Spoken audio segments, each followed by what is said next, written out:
तो आखिरकार चालुप्पी को सबक मिल ही गया। जिस तरह के इनकी ट्रैवलिंग का तरीका रहता है, उसमें एक ना एक दिन तो इन्हें सबक मिलना ही था। ये तो बहुत ही खराब स्टूडेंट है। सबक मिलने के बाद में भी इसमें कोई सुधार आने वाला नहीं है। जैसा इन्होंने आज तक किया है, वैसे ही अब भी करेंगे।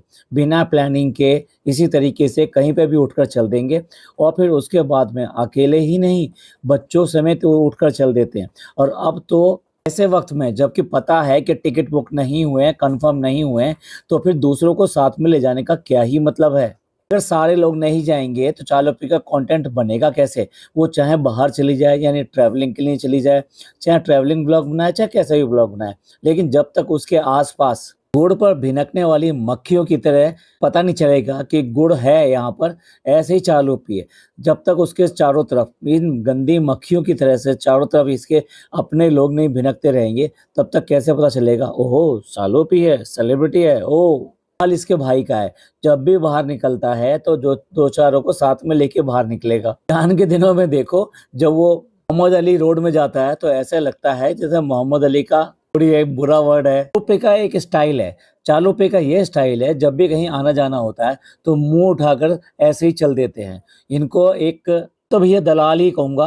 जब आप लीगल तरीके से, सही तरीके से काम ना कर रहे हों, सिर्फ़ और सिर्फ़ वीआईपी तरीके से काम कर रहे हों, यानी कि पैसा दिया और टिकट मिली, उसको क्या ही कहेंगे? दलाल ही नहीं कहेंगे तो और क्या कहेंगे? हमेशा ये गलत चीज़ों पे यानी गैर कानूनी तरीके से यात्रा करती है और गैर कानूनी तरीके से सीट ना होते हुए भी सफ़र करती है। अब सफ़र वर्ड जो इंग्लिश का है, एक सफ़र उर्दू का है। बात तो ये है, इस वाला सफ़र करके उर्दू वाले सफ़र से एक जगह पर पहुँचती है। बात तो इन्हें देश का कानून पता है या नहीं पता है। आज की डेट में अगर आप कोई ऑनलाइन टिकट बुक कराते हैं और ऑनलाइन टिकट आपके कंफर्म नहीं होती है, आरएसी है तो अलग बात है, लेकिन अगर कंफर्म नहीं होती है तो आप गाड़ी में चढ़ने के हकदार नहीं हैं।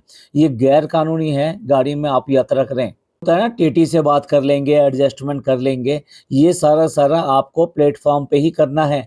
अदरवाइज़ आप गैर कानूनी रूप से सफ़र कर रहे हैं और आप पर जुर्माना भी हो सकता है और साथ-साथ सज़ा भी हो सकती है। ये बात तो ये है कि तुम्हारा प्रोग्राम है, अगर तुम्हारा प्रोग्राम है तो तुम जाओ, आप जाओ, अपने आपका हस्बैंड जाएगा, आपका बच्चा जाएगा, कभी भी अपने ऊपर काम करके क्यों नहीं दिखा सकती? ना बच्चे को अपने हस्बैंड के साथ में दोनों मिल बाँट के उस बच्चे को रख कर दिखाओ और अपना काम करो। जैसे आम औरतें जो सभी काम करती हैं, वो इसी तरीके से करती हैं। अपने हस्बैंड के साथ में वो सारी चीज़ें मैनेज करती हैं और अपना काम भी करती हैं। इस चालुप्पी को एक अपना असिस्टेंट चाहिए, एक इसके बच्चे का असिस्टेंट चाहिए, उसके बाद में ये बाहर निकल सकती है। इसी वजह से पिज़्ज़ा को साथ में लेके गई है और खाला को भी साथ में लेके गई है। अब ये बताइए कि पिज़्ज़ा का एडमिशन हो गया है, तो अब उसकी छुट्टियाँ पड़ गई। अब भी ये मुँह उठा के ऐसे ही उठा के लेके चल दी इसको। क्या हुआ? अब पढ़ाई का क्या हुआ? और पढ़ाई का इसका तो छोड़ो, सारा है, वो भी मुँह उठाए ऐसे चले आए। यार इनके सारे के सारे फैमिली के लोग बिल्कुल वेले हैं, मतलब खाली बैठे रहते हैं। किसी ने कहा कि चलो घूमने चलो, हमारे साथ चलो, तो चलती है। क्या इस लड़की की भी पढ़ाई शुरू नहीं हुई है? मतलब दोनों की दोनों लड़कियां आज की डेट में एडमिशन हो गए हैं, नए एडमिशन हो गए हैं, उसके बाद में भी काम चालू का है, लेकिन चल दी वो भी साथ में लद कर। आप बताइए, क्या उनकी पढ़ाई बिल्कुल बंद हो गई है या उनकी पढ़ाई की आज की डेट में कुछ वैल्यू नहीं रह गई है? कहा जाता था कि ये जो खाला है, ये अपनी लड़की की पढ़ाई में बिल्कुल भी प्रॉब्लम नहीं आने देती और उसको पढ़ने देती है, और उसको पढ़ने देने के लिए जो उसकी ज़रूरतें हैं, वो सारी पूरी करती है और इसी वजह से वो लड़की अच्छा पढ़ पाती है। यानी उसको प्रॉपर एनवायरनमेंट मिलता है, उसी की वजह से वो प्रॉपर तरीके से पढ़ भी पाती है। बस भई, अब कॉलेज में एडमिशन हो गया, अब एडमिशन हो गया तो इंजीनियर बन के निकल आएगी, या इतना ही रह गया है? क्या हुआ इसके पापा का? वो तो अब बहुत ज़्यादा अपनी लड़की के लिए करते थे, बहुत स्ट्रिक्ट थे, अब स्ट्रिक्टनेस कहाँ चली गई उनकी? और मुझे एक बात बताइए, रात के 2 बजे उनकी लड़की और उसकी वाइफ़ दोनों के दोनों ट्रेन पकड़ने के लिए जा रहे हैं, तो वो पापा है कहाँ भाई? ये कैसा पापा है जो अपनी बेटी को छोड़ने के लिए स्टेशन तक नहीं आ सका? भई कुछ भी कह लीजिए, अपनी बेटी को वो रात के 2 बजे कैसे जाने दे सकता है? मुझे नहीं पता कि कौन उसको छोड़ने आया था, लेकिन कोई भी छोड़ने आया हो, वो उसके फ़ादर की जगह तो नहीं ले सकता। और एक फ़ादर को कैसे इत्मीनान हो जाता है इस बात का कि मैं अपनी बच्ची को इस तरीके से रात को अकेले भेज दूँ, और वो जो अपने आप को बहुत ज़्यादा इज़्ज़त वाला बनता था, उसने कैसे अपनी बीवी को भी और इन दोनों को इसके साथ में भेज दिया। और ये क्या टाइटल था? टाइटल है ज़ारा और खाला का सपना पूरा हुआ। भैया इनकी ज़िंदगी में यार कैसे-कैसे सपने हैं। मतलब दिल्ली जाना है, इनके लिए एक सपना था, सपना ओहो! एक ड्रीम था। वो ड्रीम जो है चालू अप्पी पूरा करा रही है। कितना एहसान, कितना एहसान। चालू अप्पी को कंटेंट के लिए चाहिए क्योंकि अब क्या है 2 लोगों की तो कमी होगी। इसका जो मेन कंटेंट यानी कि अम्मी होती थी वो नहीं आई, वही ऑब्वियसली है कि भाई ने नहीं आने दिया। अब बिल्कुल साफ-साफ डिवीज़न हो गया है और चाल भी अगर आपको समझ में आ रही हो तो साफ दिखाई देता है। भैया-भाभी अब जो है अम्मी को अपने पास रखकर उसकी प्रॉपर डाइटिंग, उसकी प्रॉपर इलाज और ये सब करा के ये प्रूव कर देना चाहते हैं, गलत जो है वो सिर्फ़ चालू है और चालू ही अपनी ही नहीं, पूरे घर की सेहत बिगाड़ती है, घर के सारे बच्चों को बिगाड़ती है। तो भैया 2 कंटेंट यानी कि एक नान और एक अम्मी, दोनों के दोनों वहीं पर हैं क्योंकि वो अब पार्टी बदल चुकी है, बिल्कुल फिक्स हो चुका है। नान और अम्मी वो भैया-भाभी की पार्टी में हैं और खाला और पिज़्ज़ा ये भाई-भाभी की पार्टी में है। तो पूरी तरह से डिवीज़न हो चुका है और यही वजह है कि उसके व्लॉग में जाने के लिए उसे इजाज़त लेनी पड़ती है या फिर जो है थोड़ा-थोड़ा टाइम पास करना पड़ता है। हाँ, अम्मी आपके पास टाइम नहीं होगा ना, आपको जाना भी होगा, आपको और अम्मी भी कहती बहुत सारे काम होते हैं अभी तुम्हारे पापा का भी देखना पड़ता है, उनका पैर का अब देखो पैर का वर्ड जो है ख़ास तौर से अम्मी बोलती हैं कि मैं मतलब आप अपने हस्बैंड के पैर भी दबाती हूँ। तो बिल्कुल क्लियर है, अम्मी को बिल्कुल रोक है कि अब वो इसके साथ नहीं जाएँगी तो नहीं गई। आखिरकार अम्मी ने गिल्ली-चुम्मी देके बेटी को विदा कर दिया। ये समझ में नहीं आया सास-ससुर को कौन सी चुम्मी दी या सास-ससुर ने किसको चुम्मी दी? भाई दिखाया क्यों नहीं? मैं तो ये पूछना चाहता हूँ। वो कैसे भी गए थे? वैसे तो हमें पहले से पता था, पहले दिन से पता था। अगर आपने व्लॉग सुने हो तो पहले दिन से पता था कि उनका जाना तय है और किस तरीके से जाएँगे, इज़्ज़त के साथ जाएँगे या बेइज़्ज़ती के साथ। आज तक ऐसा तो हुआ ही नहीं है कि उनका टिकट जो है सही तरीके से कटा हो। ना, बिल्कुल नहीं कटा। उनको भेजने के लिए मेरे ख्याल से कृष्णा को भेजा गया है, यानी कृष्णा लेके गया है। भैया उनके टिकट बुक हो गए थे या वो भी ऐसे सर पे पैर रख के भागे हैं यहाँ से? बेशर्मों को बिल्कुल भी शर्म नहीं है, माँ और बाप को हर बार बेइज़्ज़त करके यहाँ से बाहर निकालती है और पता नहीं कैसा आदमी है भाई, कैसा लड़का है, कैसा है कि उसको अपने माँ और बाप की बिल्कुल भी इज़्ज़त नहीं है। हर बार वो यहाँ से बेइज़्ज़त होके जाते हैं। कहते हैं कि पापा तो बहुत खुश थे। अरे पापा बहुत खुश थे तो चले कैसे गए? वो सब लोगों से मिलते-जुलते हैं, उन्होंने तो दोस्ती कर ली है, रेस्टोरेंट में जो काम करते हैं उनके साथ दोस्ती कर ली है। तो भैया माँ की दोस्ती का क्या हुआ? माँ को क्यों इतना लगा कि नहीं मुझे जाना है, मुझे तो जाना है। चलो पी प्यार से नहीं कह सकती, तुसी ना जाओ, ना तुसी ना जाओ। मैं पहले ही कहा था, ना उनको जो कपड़ा चाहिए, ना उनको स्पेशल कोई अलग से कोई चीज़ चाहिए, ना उनको ये टीवी वगैरह अब बताइए, टीवी लगे हुए 1 हफ्ता भी नहीं हुआ भाई, उन्होंने तो टीवी पे देखा नहीं कि कौन-कौन से चैनल आते हैं, कैसा-कैसा आता है। पहले ही भगा दिया, रफू चक्कर कर दिया, टिकट लगा दी, मोहर लगा दी। समझ लीजिए, ना टीवी रोक सकता है, ना कमरा रोक सकता है, कोई नहीं रोक सकता और कोई रुकता भी नहीं है। सिर्फ़ और सिर्फ़ रुकता है जैसे कि हमने पहले कहा था, वो आपके व्यवहार से रुकता है, आपके प्यार से रुकता है। आप उन्हें वक़्त देते हैं, उन्हें इम्पोर्टेंस देते हैं, उन्हें वैल्यू देते हैं, तो लोगों को पसंद आता है और इसीलिए लोग रुकते हैं। ऐसा नहीं है, सबके घरों में कम है या ज़्यादा है, लेकिन सबको अपना घर अच्छा लगता है और अपने घर की इज़्ज़त अच्छी लगती है। बाहर आके आदमी को यही देखना पड़ता है कि जो जिसके यहाँ आया हुआ है, क्या ऐसा तो नहीं है कि वो उसके ऊपर पड़ा हुआ है, वो ज़बरदस्ती तुमको निभा रहा है। और देखिए, वो ही हुआ। इसने चालू ने बिल्कुल भी उनको यहाँ कंफर्टेबल नहीं होने दिया, किसी तरीके से उन्हें इम्पोर्टेंस नहीं दी, कोई वैल्यू नहीं दी, उनको कोई घुमा-फिराना। अब बताइए वो आए क्यों थे? यहाँ इलाज कराने आए थे। इलाज हो गया क्या उनका? उनकी जो बिल्कुल फिज़ियोथेरेपी वगैरह की बात हो रही थी कि उनकी फिज़ियोथेरेपी की अब मैंने कर लिया है बात, बड़ा अच्छा बेटा बन रहा था, बड़ा राजा बेटा बन रहा था। तो क्या हुआ? एक दिन भी वो फिज़ियोथेरेपी हो गई? क्या वो डॉक्टर के दिखा दिया, जिस डॉक्टर को उन्होंने दिखाना था? सिर्फ़ कान का इलाज करा के उनको रफू चक्कर कर दिया। कान भैया पापा का ठीक हुआ, लेकिन भाई चालू की सास के कान में ऐसी-ऐसी बातें कहीं कि उसने रहना गँवारा नहीं किया। उसने आखिर अपनी दिखाई दी कि नहीं, मुझे तो जाना है, मुझे नहीं रुकना यहाँ पर। किसी को भी ऐसा एनवायरनमेंट देती ही नहीं है। इसके घर में अगर कोई टिक सकते हैं, तो उसकी खालाएँ टिक सकती हैं, इसके अलावा कोई भी इसके घर में नहीं टिक सकता। ख़ास तौर से ससुराल का तो कोई भी नहीं टिकेगा, गारंटी से कह रहा हूँ।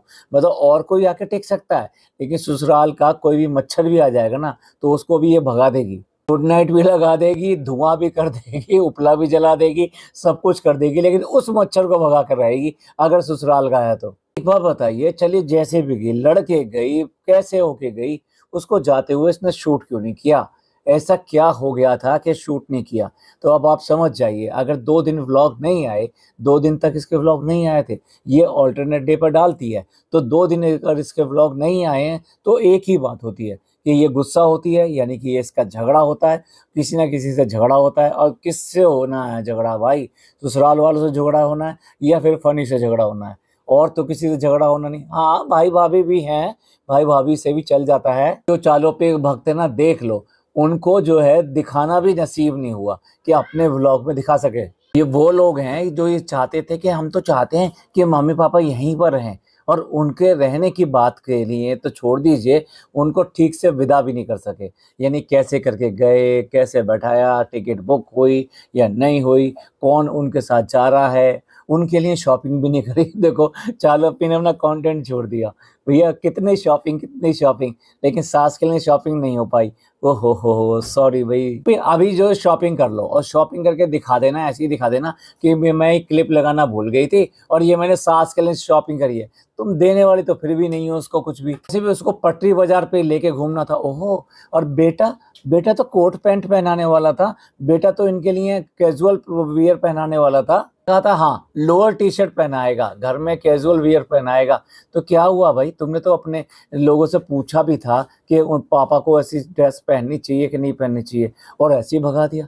तो कितनी बड़ी-बड़ी, कितना झूठ बोलते हैं, कितना ज़्यादा झूठ बोलते हैं, करते कुछ है नहीं है। भैया उनके साथ में व्यवहार सही कर लो अपना, उनको इम्पोर्टेंस दे लो। जब चालू-ओप्पी के घर में कोई नहीं रहा, तो उसकी सास बहुत फुदक-फुदक के इधर से उधर फिरी और अपने बेटे के साथ में और अपने पोते के साथ में बहुत खुश दिखाई दी, बहुत खुश दिखाई दी।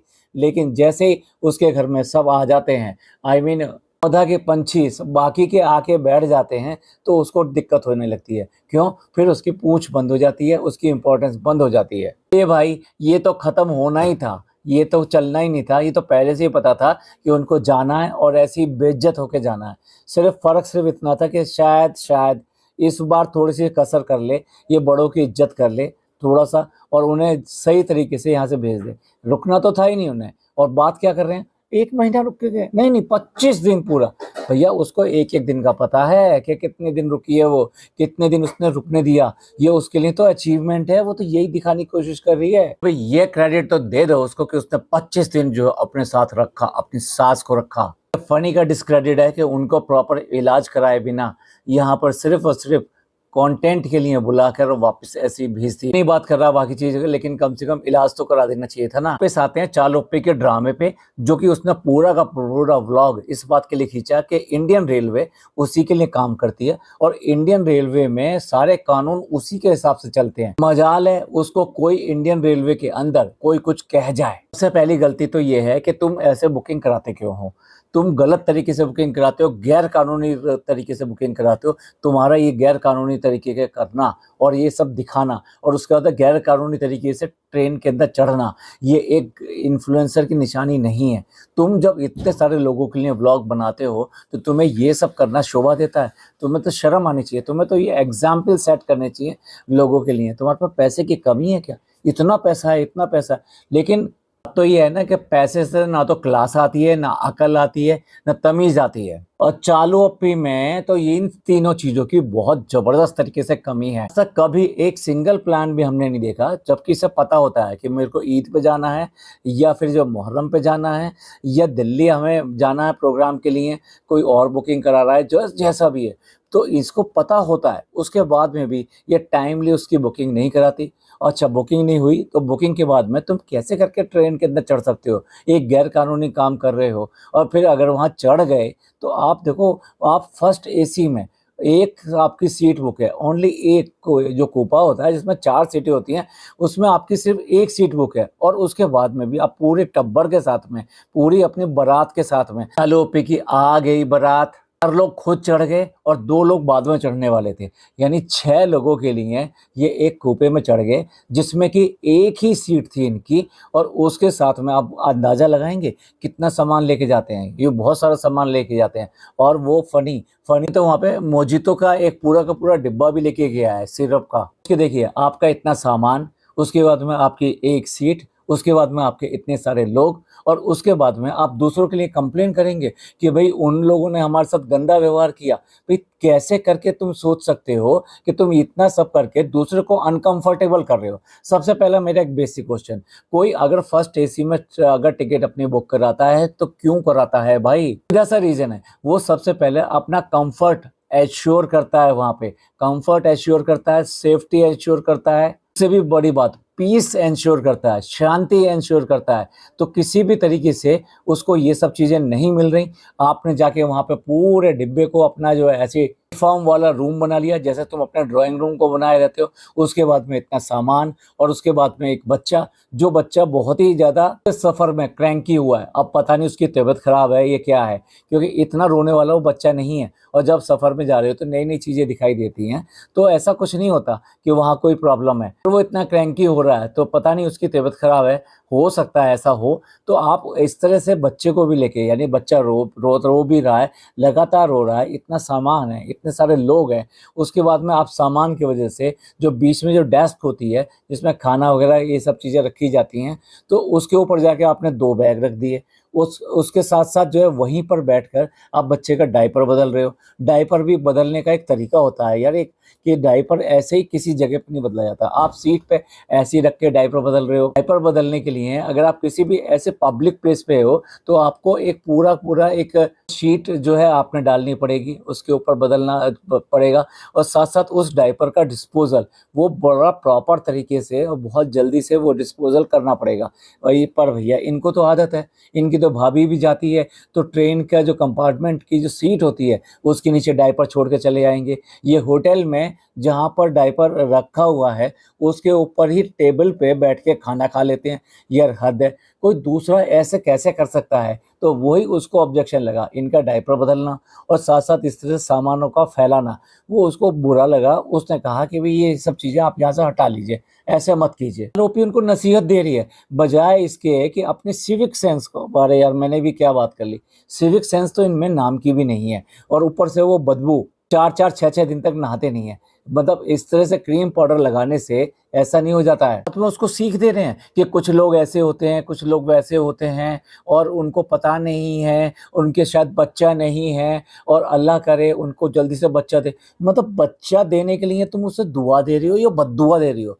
मतलब दुआ भी ऐसे दे रही है जैसे बद्दुआ हो कि जा तेरे साथ तेरे को भी बच्चा पैदा हो और तुझे भी पता लगे कि बच्चा क्या होता है। होती कौन हो? सबको बच्चे बांटने वाली। अब आज की डेट में मतलब ट्रेन में भी बच्चे बांटने शुरू कर दिए। ये कैसी बन गई हो मुल्ला हाफिज, या क्या बन गई हो तुम? एक बच्चा हो गया तो उसके बाद में तुम्हें मतलब कैसा इतना अहम चढ़ गया, इतना घमंड हो गया इस बात का अपने बच्चे का, मेरा बच्चा मेरा, मेरे बच्चे के लिए कोई ऐसा कह दे, मेरे बच्चे के लिए वैसा कह दे, मैं तो वहाँ खड़ी भी नहीं होंगी, मैं तो वहाँ पर रुकूंगी भी नहीं। बच्चे को रोते हुए देखकर भी ये उसको उठाती नहीं है और अपने फोन में मस्त लगी रहती है, क्योंकि ऐसी इन्फॉर्मेशन इसी के लोगों ने, आई मीन जिन्होंने इसको देखा है वो दी है। दोनों वाइफ हस्बैंड अपने फोन में लगे रहते हैं, बच्चा रोता रहता है, उसको संभालेगा तो कोई और ही संभालेगा। एक तो ये दुआ वाली बात होगी कि दुआ को भी बद्दुआ की तरह दे रही है। दूसरी बात, अपने आप में कितना बड़ा अहम हो गया तुम्हारे के अंदर यार, कितना पैसा है तुम्हारे पास में, तुम क्या समझते हो अपने आप को